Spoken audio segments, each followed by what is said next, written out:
আছো? আশা করি তোমরা সবাই ভালো আছো, আমিও ভালো আছি। অনেক দিন পর একটা ব্লগ নিয়ে আসলাম। যে ভিডিওটা আপনারা যদি দেখেন সবার উপকারে আসবে, কারণ আজকাল সবার চুলের সমস্যা। এই সমাধানের জন্য আমি একটি তেল বানাচ্ছি, যা বানাতে গেলে প্রচুর উপকরণ লাগে। তবু আমার কাছে 19টা উপকরণ আছে, আপনাদের সব দেখাচ্ছি। এই হচ্ছে পেঁয়াজ, জবা ফুল,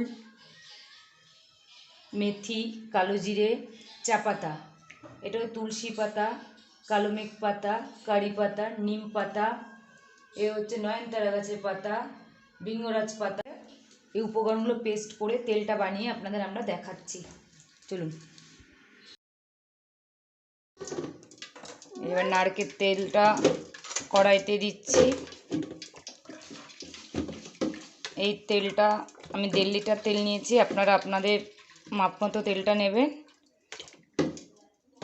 এইবার উপকরণগুলো, পেস্ট করা উপকরণগুলো এই তেলের মধ্যে মিশিয়ে দিচ্ছি।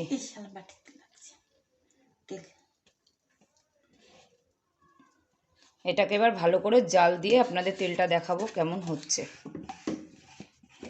কমপ্লিট হলো, তেলটা কমপ্লিট হবে, কালারটা এরকম হবে, একটু সবুজ সবুজ টাইপের কালার হবে। এই তেলটা আপনারা সপ্তাহে 3 থেকে 4 দিন লাগাতে পারবেন। নমস্কার বন্ধুরা।